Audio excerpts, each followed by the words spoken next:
அதாவது இருக்கின்ற தவறை மறைப்பதற்கு பவள விழா நடத்துகிறாங்க. இந்த 40 மாத கால ஆட்சியில் நடைபெற்ற திமுக அரசுடைய தவறுகளை மறைப்பதற்கு தான் இந்த பவள விழா நடப்பதாக நான் கருதுகிறேன். வேறு என்ன சாதனை பண்ணியிருக்காங்க? சேலம் மாவட்டத்தை எடுத்துங்க, சாதனை பண்டாடி போகுது. ஏற்கனவே அனைத்து இந்திய அண்ணா திராவிட முன்னேற்ற கழக ஆட்சியில் கொண்டு வரப்பட்ட திட்டங்கள், நிறைவேற்றப்பட்ட திட்டங்களை துவக்கி வைக்க கூட நேரம் இல்லையே. எப்போ பார்த்தாலும் சொல்கிறாரு, ஸ்டாலின் சொல்கிறாரு, உதயநிதி அவர்கள் சொல்கிறாங்க, மற்ற அமைச்சர் சொல்கிறாங்க, மதியில் எய்ம்ஸ் மருத்துவமனை இன்னும் ஆரம்பிக்கலன்னு. தமிழ்நாட்டில் மிகப்பெரிய கால்நடை பூங்கா, அப்படி மிகப்பெரிய கால்நடை பூங்காவை நம்முடைய மாவட்டத்தில் கட்டி விவசாய பெருமக்களுக்கு நன்மை செய்வதற்காக திட்டத்தை கொண்டு வந்தோம். 1000 கோடியில் 1000 ஏக்கராவில் நிறைவேற்றப்பட்ட திட்டம் 2 ஆண்டு காலமாக பூட்டி கிடக்குது. ஒரு செங்கலை தூக்கிட்டு செல்றையே, பல லட்சம் செங்கலில் கட்டப்பட்ட இந்த கால்நடை பூங்காவை ஏன் திறக்கவில்லை? இதில் என்ன அரசியல் தேவை?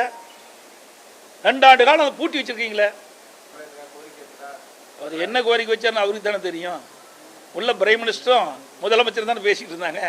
வெளியில் வந்து பேட்டி கொடுக்குறாரு, அதான் நான் பார்த்தேன் ஊடகத்தின் வாயிலாக, பத்திரிகையின் வாயிலாக. அவர் நிதி கேட்டதாக சொல்கிறாரு. ஏற்கனவே இங்கே இருக்கும்போது நிதி கேட்டார், பிரைம் மினிஸ்டர் வரும்போதும் கூட்டத்தில் நிதி கேட்டார். இப்பொழுது போய் நேரடியாகவும் அங்கே போய் கேட்டிருக்காரு. நிதி கொடுப்பாங்களான்னு பார்க்கலாம், பொறுத்திருந்து பார்க்கலாம்.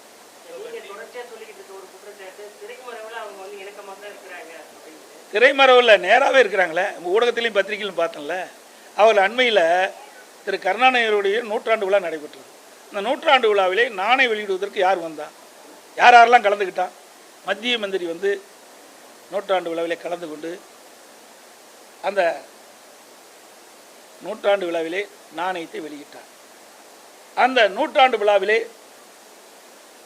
பாரதிய ஜனதா கட்சி சேர்ந்த தலைவர்கள், முன்னோடிகள்லாம் கலந்துக்கிட்டாங்க. இவள் கூட்டணி அங்க வைப்பது இந்தியா கூட்டணி.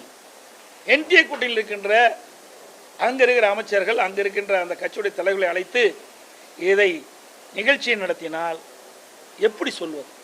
திரைமறைவில் நேரடியாகவே செஞ்சுருக்கிறாங்க. அதாவது தான் தமிழகத்தில் கொள்ளை அதிகரித்து விட்டது. நான் ஏற்கனவே சட்ட ஒழுங்கு அடியோடு சீர்கட்டு விட்டது. ஆக ஒரு கண்டெய்னர்லேயே திட்டம் போட்டு வெளி மாநிலத்தைச் சேர்ந்தவர்கள் ஏடிஎம்மில் கொள்ளையடிக்க வந்திருக்கிறாங்க. அந்த கொள்ளை கும்பலை பிடிக்கின்ற போது சுட்டு பிடித்திருக்கின்றார்கள். ஆகவே காவல்துறையை நான் பாராட்டுகின்றேன்.